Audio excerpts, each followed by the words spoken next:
बोलो श्रीमद् भागवत गीता की जय। 13वें अध्याय की जय। श्री कृष्ण भगवान की जय। स्वर्ग देख ललचे नहीं, माटी से नहीं बैर, सुंदर नारी रत नहीं, नहीं मोह और काम, जैसे सोवे पलंग पर तिमि धरती पर सोए।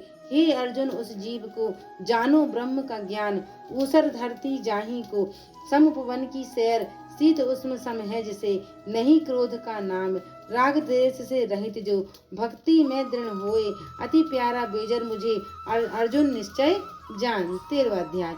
श्री कृष्ण भगवान बोले, हे कौन्ते, यह शरीर क्षेत्र कहलाता है। इसके जानने वाले को क्षेत्रज्ञ कहते हैं। इस संपूर्ण क्षेत्र में क्षेत्रज्ञ मुझे ही जान। क्षेत्र और क्षेत्रज्ञ का जो ज्ञान है, मेरे मत से वही ज्ञान है। यज्ञ क्षेत्र कैसे रूप का है, इसमें कौन कौन विकार होते हैं, उसकी उत्पत्ति किस प्रकार से हुई, तथा क्षेत्रज्ञ का क्या प्रभाव है, इत्यादि बातों को संक्षेप में कहता हूँ, सुनो। अनेक ऋषियों ने अनेक प्रकार के छंदों में इसको बताया है। वेदों ने भी पृथक पृथक वर्णन किया है, तथा हित वाले ब्रह्म सूत्र में पदों में भी ये ज्ञान निश्चय किया गया है। पंच महाभूत अहंकार, बुद्धि, अव्यक्त प्रकृति, 10 इंद्रियों, मन तथा 5 इंद्रियों के विषय एवं इच्छा, द्वेष, सुख दुख, संघात, चेतना, धृति तथा इसमें इनके समूह, संक्षेप में क्षेत्र क्षेत्रज्ञ के यही विकार है। मान एवं पाखंड से रहित, अहिंसा, सहनशीलता, सरलता, गुरु सेवा, पवित्रता, अपने मन का संयम, इंद्रियों को विषयों से विरक्त, अहंकार रहित और जन्म मृत्यु बुढ़ापा रोग दुखादि दोषों को देखना, पुत्र स्त्री ग्रह इत्यादि में आसक्ति न करना, तथा इसमें अपने को सुखी दुखी न मानना, एवं इष्ट अनिष्ट की प्राप्ति में हर्ष विषाद रहित रहना, अनंत भाव से मेरी अनय भक्ति करना, एकांत में रहना, जन समूह में रहने से विराम, सदा स्मरण रखना कि मैं परमात्मा का ही अंश हूँ, ज्ञान प्राप्ति के उपदेश से मोक्ष को सबसे श्रेष्ठ मानना, इसे ही ज्ञान कहते हैं। अब गृह का स्वरूप वर्णन करते हैं। जय हो प्रभु। जिनको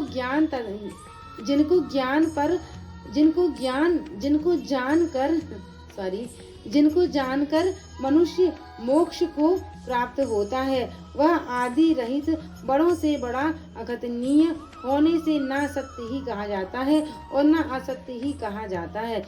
सब ओर उसके हाथ और चरण है, सब ओर नेत्र, सिर और मुख है। वही जगत में सबको घेरे हुए स्थिर है।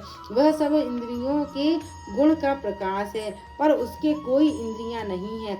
जिनको किसी से आसक्ति नहीं है, पर जो सबका आधार है, जो स्वयं निर्गुण होने पर भी गुणों को भोगता है, जो भूतों के बाहर भीतर है तो भी चर और अचर है, जो अत्यंत सूक्ष्म होने के कारण जाना नहीं जाता है, जो दूर भी है और निकट भी है, जिसके विभाग नहीं होने पर भी जो भिन्न भिन्न भूतों में समान विभक्ता रखता है, समस्त भक्तों का पालन, नाश और उत्पन्न करने वाला वही गृह है।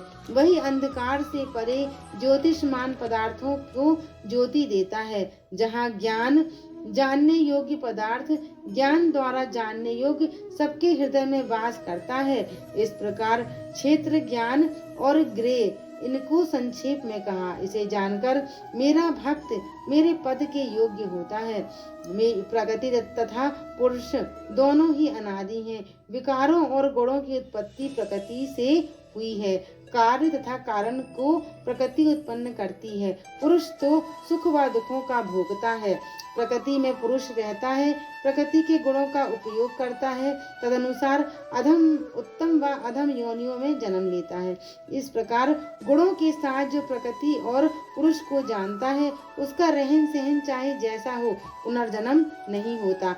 जो ध्यान से, कोई सांख्य योग से तथा कोई कर्म योग द्वारा अपने को आत्मा में देखते हैं, परंतु कोई तो इस प्रकार न जानते हुए भी दूसरों से सुनकर ध्यान करते हैं, तथा श्रद्धा से सुनकर वे भी मृत्यु से पार चले जाते हैं।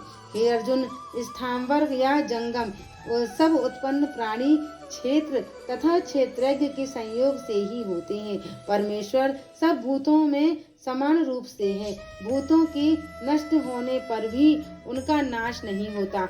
सब में समान रूप से स्थिर परमेश्वर को देखता हुआ जो आप ही आत्मा का नाश नहीं करता, वह उत्तम गति प्राप्त करता है।